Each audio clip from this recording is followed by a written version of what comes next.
Hello students, welcome back to my YouTube channel. मैं शीतल शाहू और आज मैं प्रेजेंट हूँ एक बिल्कुल फ्रेश टॉपिक के साथ। और आज का हमारा टॉपिक है accounting of reserves, accumulated profits and losses. Okay, तो स्टूडेंट्स, हमने प्रीवियस के वीडियोस में एडमिशन ऑफ अ पार्टनर से रिलेटेड जो टॉपिक डिस्कस किया है वो है calculation of new profit sharing ratio, calculation of sacrificing ratio and gaining ratio. इसके बाद फिर हम लोगों ने डिस्कस कर रखा है अकाउंटिंग ऑफ गुडविल, ठीक है। और इसके बाद आज देखते हैं accounting of reserves, accumulated profits and losses. तो स्टूडेंट्स, जब भी कोई पार्टनर एडमिट हो, सपोज हम एक एग्जांपल लेते हैं, X and Y are two partners, okay, और उसका प्रॉफिट शेयरिंग रेशियो है 3:2, ओल्ड PSR 3:2। मिस्टर जेड की एंट्री हो रही है। जैसे ही मिस्टर जेड की एंट्री होगी, सपोज जेड को मिल रहा है 1/4। जैसे ही मिस्टर जेड की एंट्री हो रही है, मिस्टर जेड की एंट्री से पहले फटाफट हम अपने बैलेंस शीट को चेक करेंगे, फर्म के बैलेंस शीट को चेक करेंगे। और अगर फर्म के बैलेंस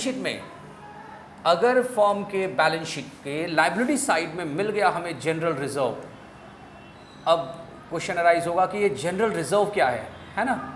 तो जनरल रिजर्व मीन्स एक ऐसा रिजर्व जिसे प्रॉफिट से ही निकाल कर, है ना, अपने प्रॉफिट में से ही एक अमाउंट निकाल कर हम रिजर्व क्रिएट करते हैं, जनरल रिजर्व, ताकि कोई भी अगर इन फ्यूचर अगर फाइनेंशियल प्रॉब्लम हो तो हम उन प्रॉब्लम्स को सॉल्व कर सकें, ठीक है। तो जनरल रिजर्व, इसके बाद फिर एक और रिजर्व दिख सकता है हमें, workman compensation reserve, workman compensation reserve. अब इस रिजर्व का क्या रोल है? एक्चुअली वर्कर्स को, अगर वर्कर्स का कोई क्लेम हो किसी भी चीज़ के लिए, ठीक है, वर्कर्स ने अगर कोई क्लेम किया तो फर्म क्या करती है, इस तरह के क्लेम्स को एडजस्ट करने के लिए पहले से ही अपने प्रॉफिट में से एक अमाउंट निकालकर वर्कमैन कंपनसेशन रिजर्व अकाउंट में ट्रांसफर करती है। मीन्स वर्कमैन कंपनसेशन रिजर्व, इस रिजर्व का जो रोल है वो है हम अपने वर्कर्स के क्लेम को कंपनसेट करेंगे। इसके बाद फिर एक और है investment fluctuation reserve, investment fluctuation reserve, ठीक है, इन्वेस्टमेंट फ्लक्चुएशन रिजर्व। और ये क्या है? इन्वेस्टमेंट फ्लक्चुएशन रिजर्व को दरअसल क्या करते हैं कि कोई भी इन्वेस्टमेंट का जब हमने रिवैल्यूएशन किया, जब हम इन्वेस्टमेंट का रिवैल्यूएशन करते हैं और कोई अगर डेफिशिएंसी आ गई, मार्केट वैल्यू और बुक वैल्यू के बीच में कोई डिफरेंसेस आ गए, suppose investment book value of investment is 10,000 और market value of investment is 8,000, तो जो 2,000 की डेफिशिएंसी आई, उस डेफिशिएंसी को हम क्या करेंगे, इस रिजर्व से एडजस्ट करेंगे, ठीक है। तो इसके बाद फिर एक और है एक्यूमुलेटेड प्रॉफिट, या हम कह सकते हैं प्रॉफिट एंड लॉस का क्रेडिट बैलेंस, ठीक है, प्रॉफिट एंड लॉस का क्रेडिट बैलेंस। ध्यान रखना, जैसे ही हम एडमिशन की सिचुएशन में होंगे और बैलेंस शीट के लायबिलिटी साइड में अगर general reserve, workman compensation reserve, investment fluctuation reserve और प्रॉफिट एंड लॉस अकाउंट का क्रेडिट बैलेंस हमें दिख गया, इस सिचुएशन में हम क्या करेंगे, इस सिचुएशन में हमें इसे एडजस्ट करना होगा, ठीक है। और हम इसे एडजस्ट कैसे करते हैं ये देखेंगे। सबसे पहले ये है क्या? ये है हमारा प्रॉफिट। अगर हम प्रॉफिट का वो हिस्सा अगर रिजर्व में क्रिएट नहीं किए होते, अगर हमने रिजर्व में नहीं ट्रांसफर किया होता प्रॉफिट का हिस्सा, तो वो प्रॉफिट जाता कहाँ? ओल्ड पार्टनर्स एक्स और वाई, उनके ओल्ड प्रॉफिट शेयरिंग रेशियो में, ठीक है। और इसी तरह से बाकी सारे हैं। तो इन सबसे related general reserve, workman compensation reserve, investment fluctuation reserve और profit and loss account, credit balance, अगर इन चारों से रिलेटेड एडिशनल में कोई इंफॉर्मेशन नहीं गिवन हो, ठीक है, कुछ भी, अगर इन चारों से related additional information balance sheet के बाहर क्वेश्चन में अगर कोई एडजस्टमेंट गिवन ना हो, तो ये चारों के चारों जो है हम ट्रांसफर करेंगे ओल्ड पार्टनर्स के कैपिटल अकाउंट में, उनके प्रॉफिट शेयरिंग रेशियो में। और इस तरह से इसकी एंट्री होगी, मैं यहाँ लिख दूँ, इफ नो एडिशनल इंफॉर्मेशन, अगर कोई भी एडिशनल इंफॉर्मेशन नहीं गिवन हो, no additional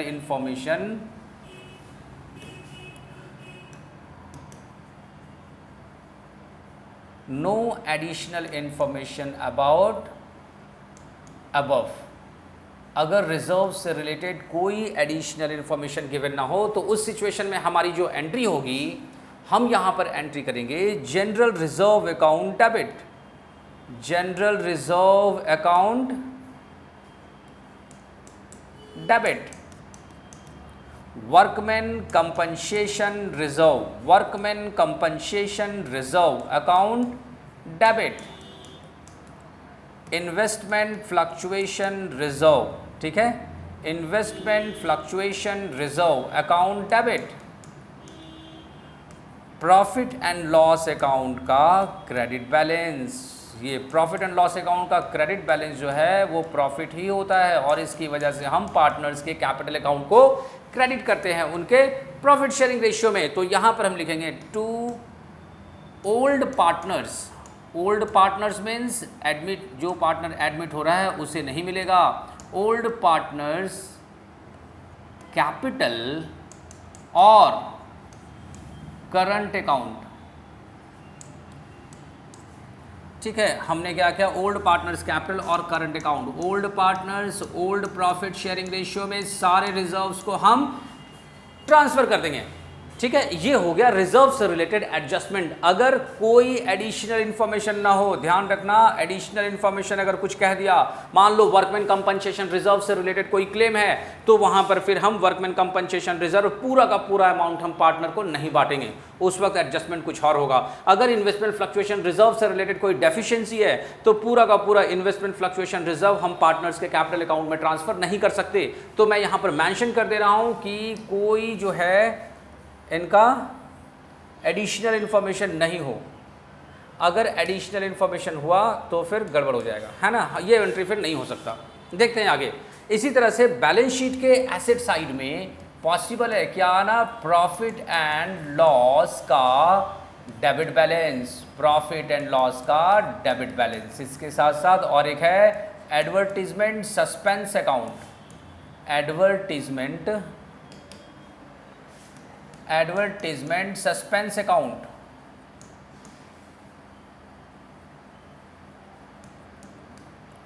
advertisement suspense account. और अगर कोई एडिशनल इंफॉर्मेशन पीएनएल अकाउंट से रिलेटेड या एडवर्टीजमेंट सस्पेंस अकाउंट से रिलेटेड कुछ भी ना गिवन हो, तो फिर वैसी सिचुएशन में इसका जो एंट्री होगा हम पार्टनर्स को करेंगे डेबिट। ओल्ड पार्टनर्स कैपिटल और current account debit to profit and loss का डेबिट बैलेंस, हम इसे क्रेडिट कर देंगे यहाँ पर, और टू एडवर्टीजमेंट सस्पेंस अकाउंट।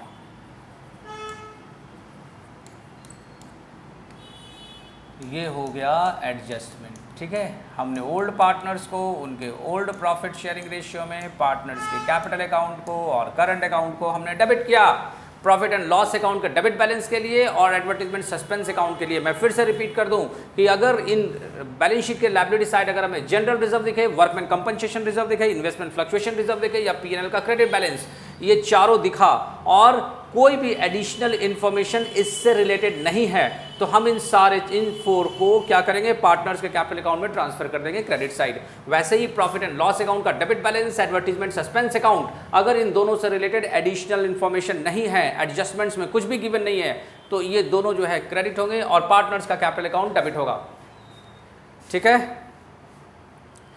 आप इसका स्क्रीनशॉट ले सकते हो। हम आगे बढ़ते हैं। अगर क्वेश्चन ने ये कह दिया, सपोज मैं इन एंट्रीज को इरेज करने जा रहा हूं, या फिर ऐसा करते हैं, इसको थोड़ा छोटा करते हैं। देखो, सपोज अगर क्वेश्चन में ये कह दिया कि दिस रिजर्व्स, ऐसा करते हैं, फिर हम लोग आते हैं वर्कमैन कंपनसेशन रिजर्व पे। छोड़ो, ठीक है, पहले हम इंडिविजुअली वर्कमैन कंपनसेशन रिजर्व को डिस्कस करेंगे। इसके बहुत सारे ट्रांजैक्शंस हैं, ओके। आते हैं, देखो, वर्कमैन कंपनसेशन रिजर्व, एक एडजस्टमेंट तो ये हो गया कि अगर कोई क्लेम ना हो, कुछ भी एडिशनल इन्फॉर्मेशन ना हो, तो वर्कमैन कंपनसेशन रिजर्व को हम ट्रांसफर कर देंगे पार्टनर्स कैपिटल अकाउंट के क्रेडिट साइड में। लेकिन एक और है यहाँ पर वर्कमैन कंपनसेशन रिजर्व, इससे रिलेटेड कुछ एंट्रीज है कंपनसेशन रिजर्व, जिसे हम 1 बाय 1 यहाँ डिस्कस करेंगे। देखते हैं, ध्यान देना। अगर बैलेंस शीट के केस 1, केस वाइज पढ़ा देते हैं। केस 1, अगर बैलेंस शीट के लायबिलिटी साइड में अगर वर्कमैन कंपनसेशन रिजर्व, सपोज हम अमाउंट ले लेते हैं 10,000 rupees. Workman compensation reserve balance sheet के लायबिलिटी साइड में हो and no claim against workman compensation reserve, इसके अगेंस्ट कोई भी क्लेम नहीं है, तो हम क्या करेंगे, पूरा का पूरा 10,000 ट्रांसफर हो जाएगा पार्टनर्स के कैपिटल अकाउंट में और इसकी एंट्री होगी workman compensation reserve account debit to old partners capital account. ठीक है, ओल्ड पार्टनर्स कैपिटल अकाउंट उनके प्रॉफिट शेयरिंग रेशियो में, ओल्ड पीएसआर में हम ओल्ड पार्टनर्स को, मतलब एडमिट जो न्यू पार्टनर है उसे कुछ भी नहीं मिलेगा। ये हो गया पहला case, if there is no claim against workman compensation reserve. Case 2 देखते हैं। वर्कमैन कंपनसेशन रिजर्व है, suppose workman compensation reserve is greater than workman compensation claim. इसका मतलब क्या हुआ, किसी वर्कर ने क्लेम तो किया है ना, लेकिन इतना ही किया कि रिजर्व उससे ज़्यादा है। सपोज बैलेंस शीट के लायबिलिटी साइड में है वर्कमैन कंपनसेशन रिजर्व 10,000 रुपीज़ और एडिशनल इंफॉर्मेशन में वर्कमैन कंपनसेशन क्लेम दिया हुआ है वो है ₹7,000। मतलब क्या हुआ, 3,000 rupees workman compensation reserve excess है वर्कमैन कंपनसेशन क्लेम से। यहाँ पर एंट्री होगी workman compensation reserve account debit 10,000 rupees to workman compensation claim account 7,000 rupees और बाकी जो रिमेनिंग 3,000 है to old partners capital account. क्या करेंगे, ओल्ड पीएसआर में रिमेनिंग 3,000 को हम पार्टनर्स में डिस्ट्रीब्यूट कर देंगे। न्यू पार्टनर को कुछ भी नहीं मिलेगा यहाँ पर। इसके बाद देखते हैं हम केस 3।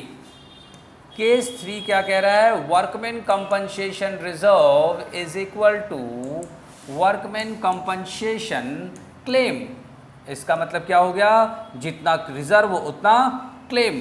सपोज ये रहा हमारा बैलेंस शीट के लायबिलिटी साइड में है वर्कमैन कंपनसेशन रिजर्व 10,000 रुपीज़ और एडिशनल इंफॉर्मेशन में वर्कमैन कंपनसेशन क्लेम का जो अमाउंट है वो भी है 10,000 रुपीज़। अब क्या करें सर, रिजर्व और क्लेम दोनों बराबर है, इट मीन्स पूरा का पूरा जो रिजर्व है वर्कमैन कंपनसेशन रिजर्व, पूरा का पूरा जो रिजर्व है वो एडजस्ट हो जाएगा वर्कमैन कंपनसेशन क्लेम के साथ।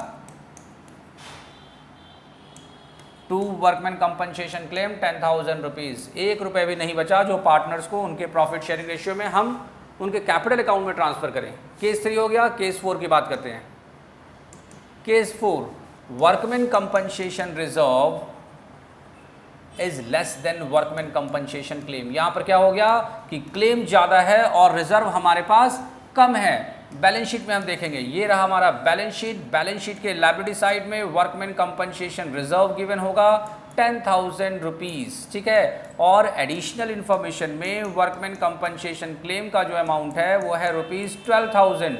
अब क्या करें, लायबिलिटी ज़्यादा और रिजर्व कम। इस सिचुएशन में हम क्या करेंगे, एंट्री होगी हमारी workman compensation reserve account debit कितना 10,000 रुपीज़, ठीक है, और to workman compensation claim account हो गया 12,000, मतलब 2,000 रुपये डेबिट साइड ज़्यादा है और इस 2,000 को हम एडजस्ट करेंगे रिवैल्यूएशन अकाउंट से।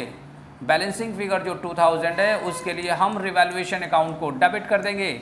ये हो गया workman compensation reserve account debit to revaluation account to workman compensation claim 12,000, और जो रिवैल्यूएशन अकाउंट डेबिट हुआ है इसके लिए हमें पार्टनर्स को क्रेडिट करना होगा। कौन से पार्टनर्स को, ओल्ड पार्टनर्स को। Old partners capital account debit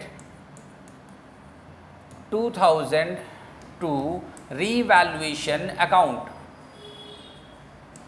ये हो गया यहाँ पर 2,000 रुपीज़ कितने में, ओल्ड प्रॉफिट शेयरिंग रेशियो में हमने पार्टनर्स के कैपिटल को डेबिट किया 2,000 रुपये से, और इस तरह से हमारा वर्कमैन कंपनसेशन रिजर्व से रिलेटेड सारा एडजस्टमेंट एंट्री जो है वो कंप्लीट हो गया। इसके बाद हम देखेंगे investment fluctuation reserve. Investment fluctuation reserve.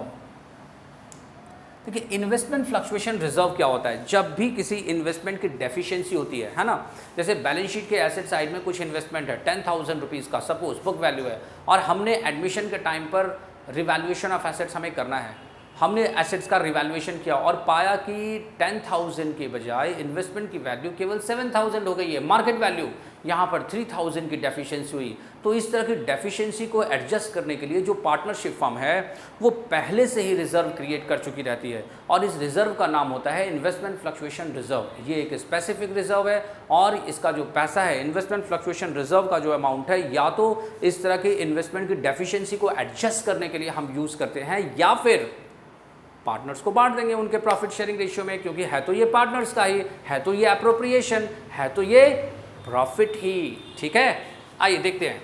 तो इन्वेस्टमेंट फ्लक्चुएशन रिजर्व, इसके लिए भी अलग अलग केस है। मान लो market value of investment, market value of investment is equal to book value of investment. अगर market value of investment is equal to book value of investment हो, तो इस सिचुएशन में जो हमारी एंट्री होगी, हमारी एंट्री क्या होगी, जैसे बैलेंस शीट, बैलेंस शीट के लायबिलिटी एसेट साइड में इन्वेस्टमेंट की वैल्यू गिवन है 20,000 रुपीज़, और बैलेंस शीट के लायबिलिटी साइड में दिया हुआ है इन्वेस्टमेंट फ्लक्चुएशन रिजर्व सपोज 10,000, और market value of investment, market value of investment है ₹20,000। मतलब क्या हो गया, market value and book value of investment is equal. So investment fluctuation reserve ₹10,000 will be transfer to partners capital account in their old profit sharing ratio. और यहाँ पर जो हमारी एंट्री होगी, investment fluctuation reserve account debit 10,000 to old partners, all partners नहीं लिख सकते हैं क्योंकि इनकमिंग पार्टनर भी हो सकता है इसमें, तो ओल्ड पार्टनर्स कैपिटल और current account 10,000 rupees old profit sharing ratio में हमने पार्टनर्स को क्रेडिट कर दिया। ठीक है, इसके बाद फिर केस टू, केस टू क्या कह रहा है, केस टू कह रहा है कि market value of investment, market value of investment is less than book value of investment. जब सिचुएशन ऐसी हो तो यहाँ पर 3 सिचुएशन खड़ी हो जाएगी, है ना। इस सिचुएशन में, इस केस में 3 सिचुएशन जो है वो खड़ी हो जाएगी। पहला सिचुएशन, फर्स्ट सिचुएशन क्या है, ए, बैलेंस शीट देखते हैं, हम सीधा बैलेंस शीट देखते चलेंगे, हमारा काम हो जाएगा, है ना, आपको समझ में अच्छे से आ जाएगा। सपोज बैलेंस शीट के एसेट साइड में इन्वेस्टमेंट की वैल्यू 20,000, बैलेंस शीट के लायबिलिटी साइड में इन्वेस्टमेंट फ्लक्चुएशन रिजर्व गिवन है क्वेश्चन में 10,000 रुपीज़, और market value of investment balance sheet के बाहर, बैलेंस शीट के बाहर एडिशनल इंफॉर्मेशन में मार्केट वैल्यू ऑफ इन्वेस्टमेंट है 15,000। क्या हो गया सर, डेफिशिएंसी हो गई। कितनी डेफिशिएंसी हो गई, डेफिशिएंसी हो गई सर 5,000 रुपीज़, 5,000 रुपये की डेफिशिएंसी हो गई। और इस डेफिशिएंसी को हम एडजस्ट करेंगे इन्वेस्टमेंट फ्लक्चुएशन रिजर्व से। एंट्री होगी हमारी investment fluctuation reserve account debit 10,000 to investment, जो डेफिशिएंसी का अमाउंट है उसके लिए हमने इन्वेस्टमेंट अकाउंट को क्रेडिट किया है, और अमाउंट है डेफिशिएंसी वाला ही 5,000 रुपीज़, और बाकी जो 5,000 रुपीज़ है उसे हम ओल्ड पार्टनर्स के कैपिटल अकाउंट में ट्रांसफ़र कर देंगे। क्रेडिट साइड कैपिटल और करंट अकाउंट 5,000 कौन से रेशियो में, ओल्ड PSR में। ठीक है, ये हो गया। इसके बाद फिर इसके बाद इसका सेकंड पार्ट देखेंगे, बी क्या कह रहा है, फिर से बैलेंस शीट, बैलेंस शीट में बैलेंस शीट के एसेट साइड में इन्वेस्टमेंट की वैल्यू 20,000 रुपीज़। ठीक है, और बैलेंस शीट के लायबिलिटी साइड में इन्वेस्टमेंट फ्लक्चुएशन रिजर्व गिवन है 10,000 रुपीज़, और मार्केट वैल्यू, है ना, market value of investment, question में गिवन है मार्केट वैल्यू ऑफ इन्वेस्टमेंट ₹10,000। अब मुझे बताओ डेफिशिएंसी कितना, तो सर डेफिशिएंसी जो है वो हो गया ₹10,000, डेफिशिएंसी हो गया ₹10,000, ठीक है। डेफिशिएंसी 10,000, रिजर्व 10,000, पूरा का पूरा रिजर्व 10,000 जो है वो डेफिशिएंसी को एडजस्ट करने में चला जाएगा और हमारी एंट्री होगी यहाँ पर investment fluctuation reserve account debit 10,000, investment fluctuation reserve account debit ₹10,000 to investment account. पूरा का पूरा जो रिजर्व है वो चला गया डेफिशिएंसी को एडजस्ट करने में, ठीक है। इसके बाद फिर इसका सी पार्ट देखेंगे। बैलेंस शीट गिवन है क्वेश्चन में, बैलेंस शीट के एसेट साइड में इन्वेस्टमेंट की वैल्यू गिवन है वो है ₹10,000 और इन्वेस्टमेंट फ्लक्चुएशन रिजर्व क्वेश्चन में गिवन है ₹10,000, ठीक है। और इसके बाद मार्केट वैल्यू ऑफ जो इन्वेस्टमेंट गिवन है, market value of investment is equal to ₹8,000। अब बताओ डेफिशिएंसी कितना, सर डेफिशिएंसी की वैल्यू 12,000 हो गई, रिजर्व हमारे पास है 10,000 रुपये और डेफिशिएंसी की वैल्यू 12,000 रुपये 12,000। तो क्या करें सर, डेफिशिएंसी ज़्यादा है, इसका adjustment entry investment fluctuation reserve account debit 10,000, ठीक है। और टू इन्वेस्टमेंट अकाउंट हो गया ये ₹12,000, मीन्स 2,000 की डेफिशिएंसी ज़्यादा हो गई है और हम इसे एडजस्ट कर देंगे रीवैल्यूएशन अकाउंट से। एंट्री हो गई investment fluctuation reserve account debit 10,000, revaluation account debit 2,000 to investment account ₹12,000। इस तरह से ये एडजस्टमेंट कंप्लीट हो गया। अब देखते हैं केस नंबर 3। केस नंबर 3 में क्या है, market value of investment, market value of investment is greater then book value of investment, book value of investment. ये तो अच्छी बात है ना। क्या हो गया यहाँ पर, हमारे पास क्वेश्चन में बैलेंस शीट गिवन है, बैलेंस शीट में दिया हुआ है इन्वेस्टमेंट की वैल्यू जो है बैलेंस शीट के एसेट साइड में वो है ₹20,000 और इन्वेस्टमेंट फ्लक्चुएशन रिजर्व की जो वैल्यू है वो है 10,000 रुपये और market value of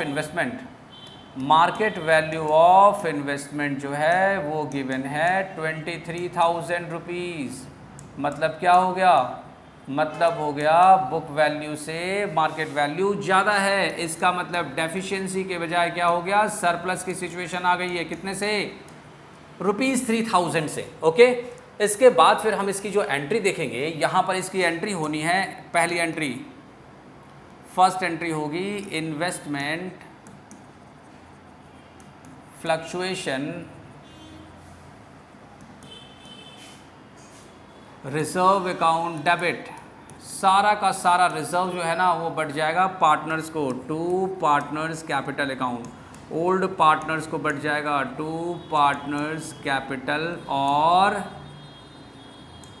current account 10,000 हमने बांट दिया उनके ओल्ड प्रॉफिट शेयरिंग रेशियो में।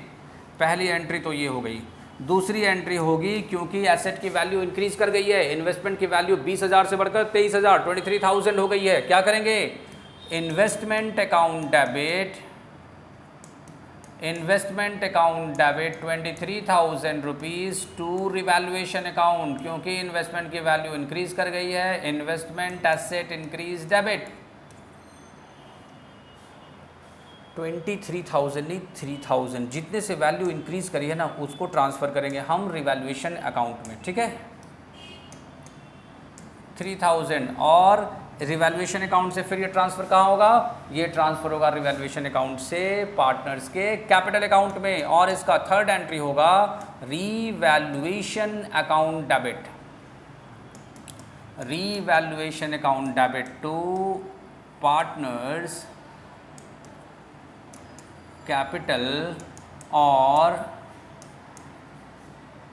Current account. अगर फिक्स्ड कैपिटल अकाउंटिंग मेथड रहा तो रिवैल्यूएशन के अमाउंट को पार्टनर्स के करंट अकाउंट में डालेंगे और फ्लक्चुएटिंग कैपिटल अकाउंटिंग मेथड रहा तो पार्टनर्स के कैपिटल अकाउंट में होगा ये ओल्ड प्रॉफिट शेयरिंग रेशियो में, ठीक है। तो स्टूडेंट इस तरह से हम लोगों ने रिजर्व के सारे कॉन्सेप्ट को डिस्कस करा है, ठीक है। और हम अब नेक्स्ट वीडियो में जो है इससे रिलेटेड प्रैक्टिकल क्वेश्चंस को डिस्कस करेंगे। मिलते हैं नेक्स्ट वीडियो में, तब तक के लिए थैंक यू।